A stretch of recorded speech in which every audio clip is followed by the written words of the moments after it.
तो हाँ जी बच्चों, अपने पढ़ रहे थे क्लास 10th मैथ्स का थर्ड चैप्टर और उसमें अपने 3.2 के पहले क्वेश्चन के 4 पार्ट कर चुके हैं।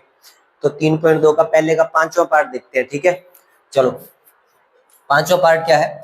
√2x प्लस √3y बराबर 0, √3x माइनस √8y बराबर 0। ठीक है, इसको अपने को किस विधि से करना है, प्रतिस्थापन विधि से करना है, यानी दोनों में से किसी एक इक्वेशन से अपने x और y का मान निकाल लेंगे।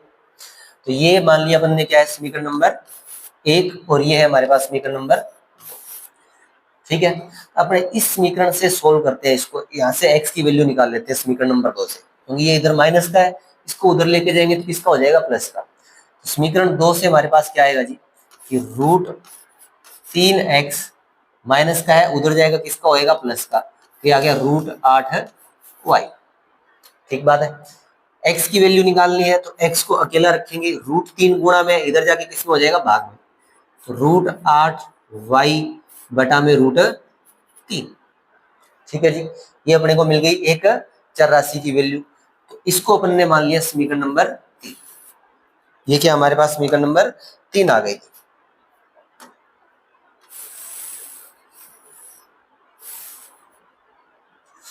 ठीक बात,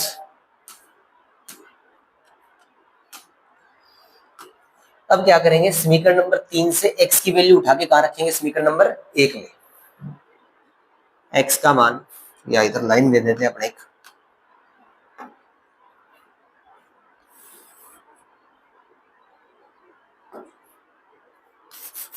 x का मान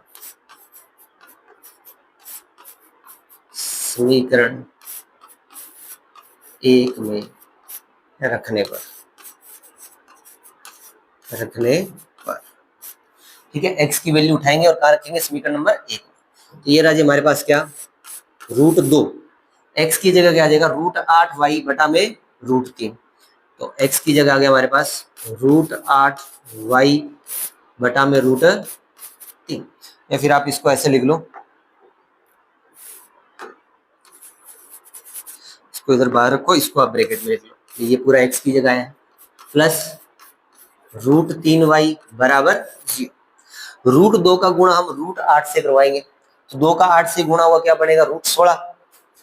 ये क्या आ गया, √16y बटा में √3 प्लस √3y बराबर 0। ठीक बात, अब देखो यहां से अगर अपने एलसीएम ले, पहली बात तो ये देखो √16 का मतलब क्या होता है, 4, 16 कितने का वर्ग है, 4 का वर्ग है, तो इसको हम क्या लिख सकते हैं, सीधा सीधा 4y। ठीक है, फिर इधर से अपने एलसीएम ले लेते हैं √3, एलसीएम क्या देगा हमारे पास, √3। तो ये तो नंबर एज इट इज आएगा, √3 को √3 से गुणा करेंगे, ये कितना आ जाएगा, 3y बराबर 0। अब बटा में जो संख्या है उसका गुणा किससे हो जाएगा, बराबर वाली संख्या से तिरछा गुणा। तो √3 का हम 0 से गुणा करेंगे तो क्या आ जाएगा जी, हमारे पास 0 आ जाएगा, क्या आ जाएगा, 0।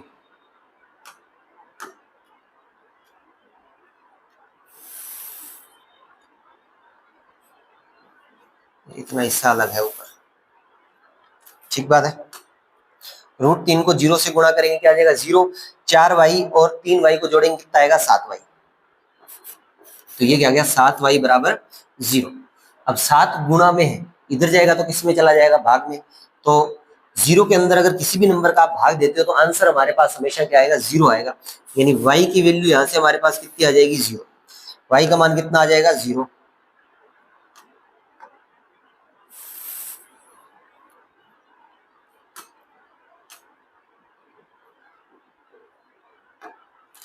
y का मान आ गया 0। अब y का मान उठा के हम कहाँ रख देंगे, समीकरण नंबर 3 में। y का मान समीकरण 3 में रखने पर, 3 में रखेंगे तो क्या आ जाएगा, x बराबर √8 गुणा में y की जगह 0 बटा में √3। अब देखो आप 0 का √8 से गुणा करोगे क्या आएगा, 0। तो ये आ गया हमारे पास 0 बटा में √3, और 0 के अंदर आप किसी भी नंबर का भाग दोगे तो आंसर क्या आएगा, 0 आएगा। यानी इधर आपको क्या मिल जाएगा जी, इधर मिल जाएगा x बराबर 0। x की वैल्यू भी कितनी हो जाएगी आपके पास, 0 हो जाएगी।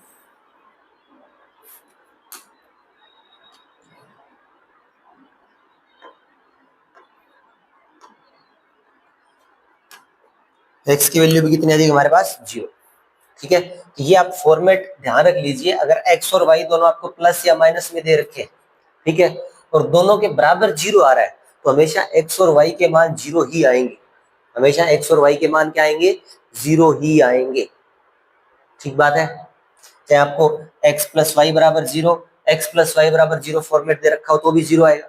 x माइनस वाई बराबर 0, x माइनस वाई बराबर 0 दे रखा हो तो भी 0 आएगा। या x प्लस वाई बराबर 0 या x माइनस वाई बराबर 0 हो तो भी x और y के मान हमेशा 0 ही आएंगे। ठीक बात है। नॉर्मल प्रतिस्थापन विधि करी है, रूट वगैरह देख के आपको टेंशन नहीं लेने का है। ठीक है, एकदम आसान है कि आपको यहाँ से दो समीकरणें दे रखी थी। ठीक है, आप इसको पहली समीकरण से भी सोल्व कर सकते हो, कोई प्रॉब्लम नहीं है। अपन ने दूसरी समीकरण ली क्योंकि इधर माइनस था, बराबर के दूसरी साइड जाएगा किसका हो जाएगा? प्लस का हो जाएगा, बस इसलिए। तो √8 को इधर लेके गए, किसका हो जाएगा? प्लस का।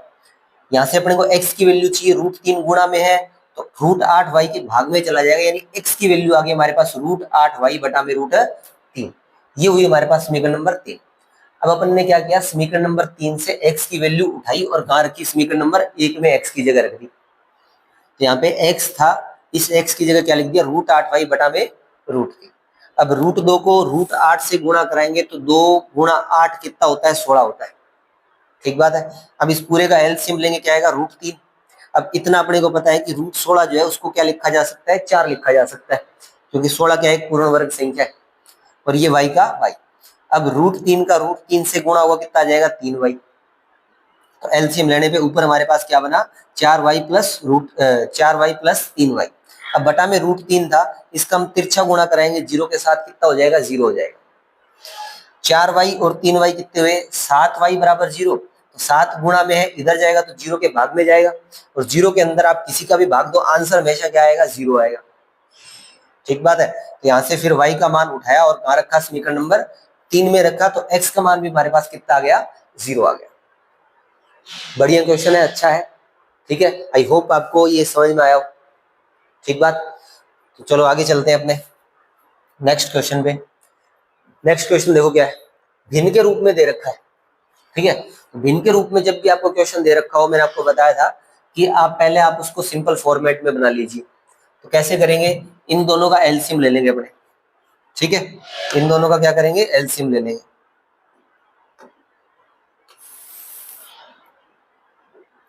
इधर इन दोनों का एलसीएम लिया अपन ने, क्या आ जाएगा? 6। 3 को 2 से गुणा करोगे, एलसीएम कितना आ जाएगा? 6। 3 का 3 से गुणा होगा, कितना आएगा? 9x। और इधर 2 का इससे गुणा हो गया माइनस का 10y, और बराबर में माइनस का 2। ठीक बात है।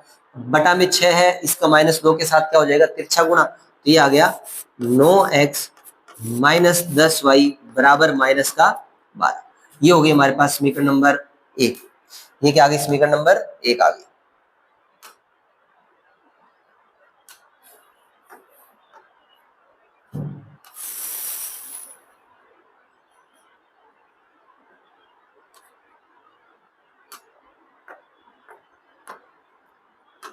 ठीक बात है जी। अब ऐसे ही यहाँ से अपने समीकरण नंबर 2 निकाल लेंगे। इन दोनों का एलसीएम लेंगे तो भी कितना आएगा? 6 आएगा। 3 को 2 से गुणा करेंगे, एलसीएम कितना आ गया? 6। अब 2 को x से गुणा करेंगे, क्या आ जाएगा? 2x, प्लस 3 को y से गुणा करेंगे, कितना आ जाएगा? 3y, और बराबर 13 बटा में 6। ठीक बात है। अब सिंपल चीज, अगर बीच में बराबर का निशान हो तो ऊपर वाली संख्या अगर एक जैसी हो तो कट जाती है, नीचे वाली संख्या अगर एक जैसी हो तो कट जाएगी। यानी यहाँ से 6 से 6 को दिया जाएगा काट। आगे देखो क्या बचा हमारे पास? 2x प्लस 3y बराबर 13। तो ये जो बना है, ये हमारे पास क्या बन गया? समीकरण नंबर 2। ये क्या बन गया? समीकरण नंबर 2 बन गया जी।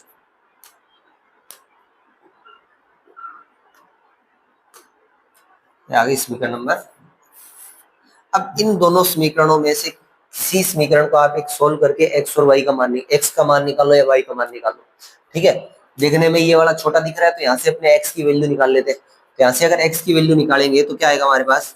2x बराबर 13 माइनस 3y। अब 2 गुणा में है, इधर जाएगा, किस में चला जाएगा? भाग में। x बराबर 13 माइनस 3y बटा में 2। ये आ गई हमारे पास x की वैल्यू। ये क्या आया, x का वैल्यू आ गया हमारे पास।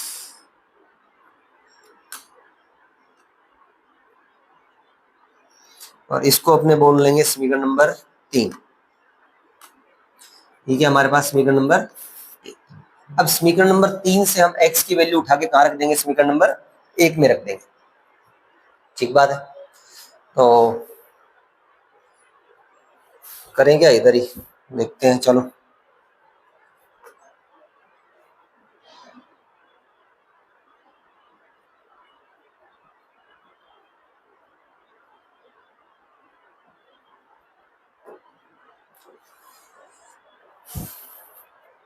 समीकरण नंबर 3 से x की वैल्यू उठा के कहाँ रखेंगे, समीकरण नंबर 1 में। x का मान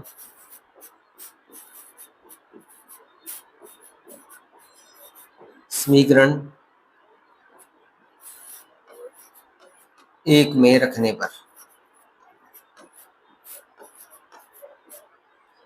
1 नंबर समीकरण क्या हमारे पास 9, और x की जगह क्या आ जाएगा, ये आ जाएगा पूरा 13 माइनस 3y बटा में 2, और माइनस 10y बराबर माइनस का 12। ठीक बात।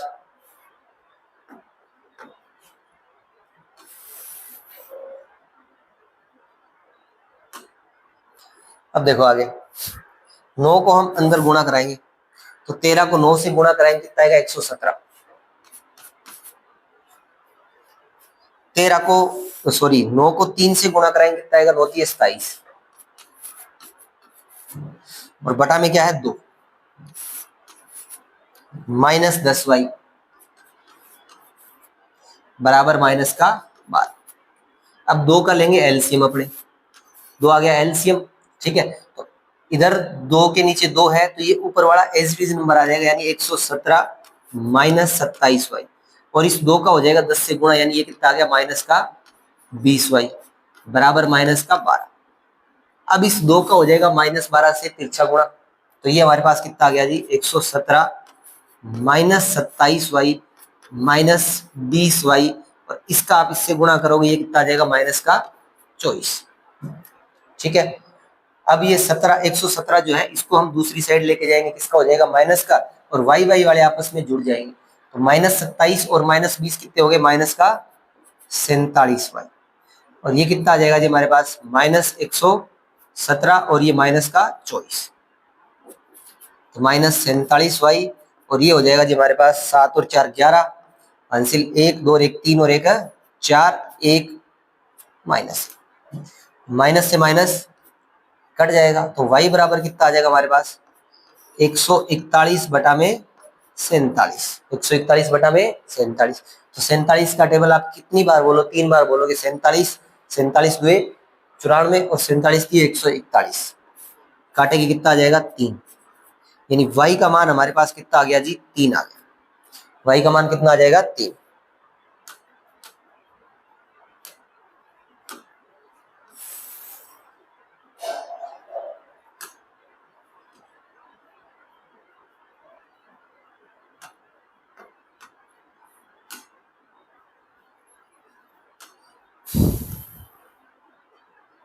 ये आ गया y का। अब क्या करना है, y का मान उठा के हम कहाँ रखेंगे, समीकरण नंबर 3 में रख लेंगे, तो किसका मान आ जाएगा हमारे पास x का मान आ जाएगा। तो ये काम आप कर सकते हो, y का मान उठाना है, कहाँ रखना है आपको, समीकरण नंबर 3 में रखना है।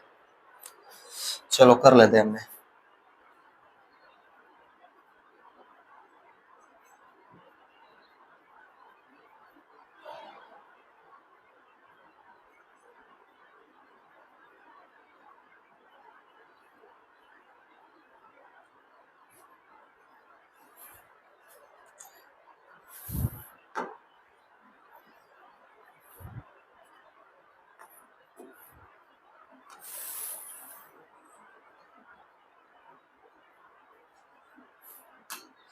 देखो y का मान उठाएंगे और समीकरण नंबर 3 में रखेंगे। y को कहाँ रखा अपन ने, इक्वेशन नंबर 3 में।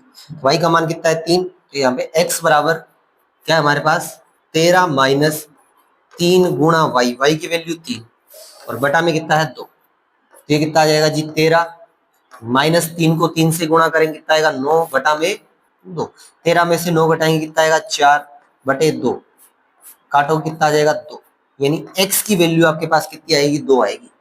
x बराबर कितना आ जाएगा 2।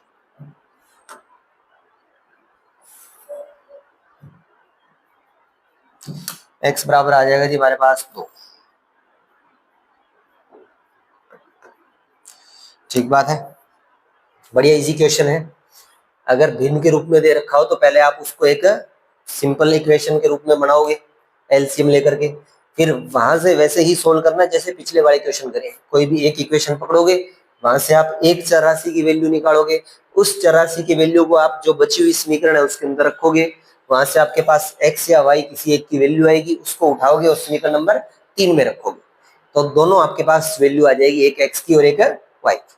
ठीक है, और x और y की वैल्यू कब मिलेगी, जब समीकरण आपस में क्या करने वाली हो, प्रतिच्छेद करने वाली हो, यानी जिनका अद्वितीय हल हो, तभी आपको x और y की एक एक वैल्यू मिलेगी। ठीक है, और अगर समीकरण आपस में कैसी हो, संपाती हो, ठीक है, यानी अनंत हल आने वाली हो, तो क्या मिलेगा आपको, एक नंबर के बराबर एज इट इज नंबर मिलेगा, जैसे 9 बराबर 9 ऐसा कुछ मिल जाए, इसका मतलब दोनों समीकरण कैसी है, संपाती। और अलग अलग नंबर बराबर आ जाए, जैसे 0 बराबर 4 आ गया, इसका मतलब दोनों समीकरण कैसी है, समांतर है, तब दोनों इक्वेशन आपस में कैसी होगी, समांतर होगी, यानी आप उनसे रेखाएं बनाओगे ग्राफ के अंदर तो समांतर रेखाएं आएगी। ठीक है।